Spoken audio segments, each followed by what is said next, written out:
What we are going to achieve is the exact physical sensation of consistent forehand rally with accurate spacing done with your legs and nothing with your shoulder during the forward swing.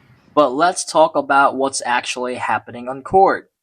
You either find yourself reaching your arm out widely for a short ball, or your contact point gets pushed back because you blindly step forward into a heavy ball. We're going to train you to hit with your legs, not your arms. Let's get started. To fix the forehand, what I've noticed is that we must adjust our distance to the incoming ball explicitly using our feet. The secret is keeping your hitting arm structure completely locked in its optimal shape, letting your legs manage the space. Now here's the first instinct for most weakened players. They try to adjust the correct distance using the hitting arm. In my experience watching this movement, that's a trap.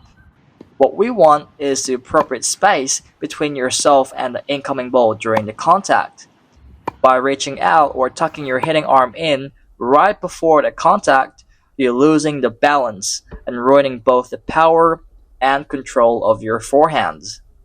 To build this into your muscle memory, let's break it down into 4 concrete practice steps you can do on court.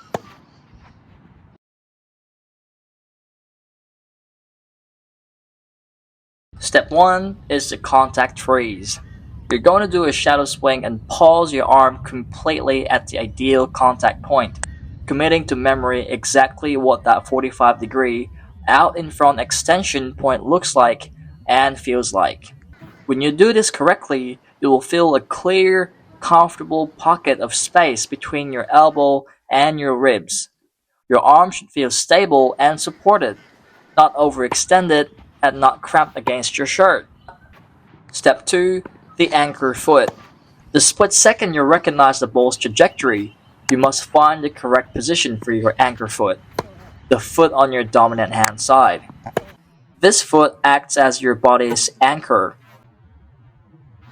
You want to place it about 2/3 length of the racket to the side of the ball's expected bounce point. To the left for right-handers, to the right for the left-handers.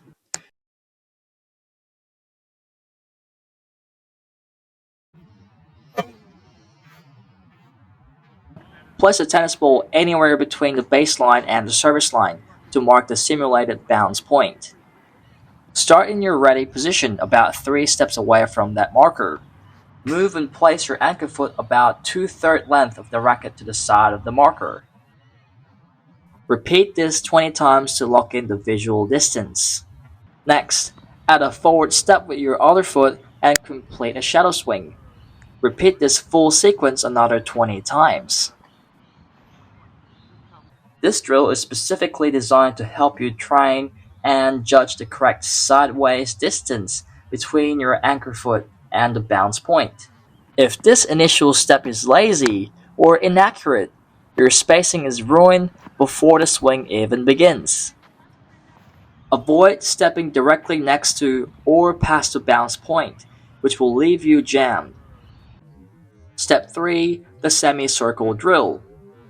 Once your anchor foot is set, your non-dominant foot takes the stance step to finalize your spacing. If the ball is short and low, you'll step forward and into the court. If the ball is deep or fast, your stance will be more open. No matter where the ball lands, the stance step ensures you always strike the ball at that perfect 45-degree angle in front of your body. Place your anchor foot directly on the court's center mark. This foot stays pinned and cannot move until after contact. Imagine a semicircle drawn on the court around your anchor foot. Practice taking your stance step with your other foot to various random points along this semicircle, executing a shadow swing each time. Repeat this 20 times. This brings us to step 4, the stable arm long rally. Enter a live baseline rally where your arm swing shape must remain completely stable and unchanging, with absolutely no poking, reaching, or pulling with the elbow or wrist. You're forcing your legs to do 100% of the movement and distance adjustment. As you strike the ball, you'll feel your core and legs working twice as hard to track the ball's bounce, while your hitting shoulder feels completely relaxed, almost like a passive passenger enjoying the ride driven by your lower body. Now you might be thinking, Brew, if a ball is blasted deep into a corner at 80 miles an hour, I don't have time to step around and dance with my foot. In an emergency situation like a defensive dead sprint out wide, you would be right. You do what you have to do to survive.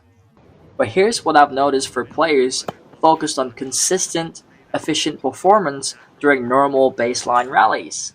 When you rely on the arm out of pure habit rather than emergency, you give away all control. Watch out for that unconscious urge to revert arm poking or lunging the moment the deep ball catches you by surprise. Be highly aware of lazy feet syndrome during fast transitions. If your feet stop adjusting, your arm will automatically try to save that shot. And that's the secret to keeping your foundation rock solid under pressure. If this kind of clear, step by step breakdown you can use right away is useful to you, hitting that subscribe means you won't miss similar videos. To truly break this habit, we have to look at why it happens. What I've noticed is a core misconception that tennis power comes primarily from shoulder. Because of this, your brain defaults to making the final micro adjustments with your arm.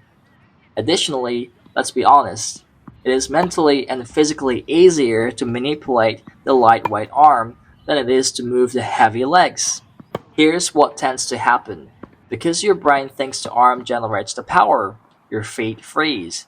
When the feet freeze, you're forced to flail your arm to reach wide or deep balls, or you get completely jammed up when the ball bounces deeper than expected. The erratic arm movement isn't the real problem. It's just a symptom of your legs refusing to hunt for the optimal space. Look at the difference side by side. On the left, the classic struggle, static feet, a frantic arm, completely at the mercy of the ball's depth. On the right, look at how quiet the upper body is because the legs are doing the heavy lifting. Mastering this precise spacing doesn't just fix your balance, it sets up a beautiful chain reaction. Once your anchor and stand steps position you perfectly every time, this mechanical error is often completely unconscious.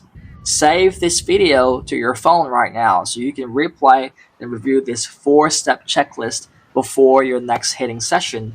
Our mission here at Roost Tennis Lab is simple: helping weakened players understand exactly what's going wrong so you can fix it on court. Smarter, not harder. See you in the next session.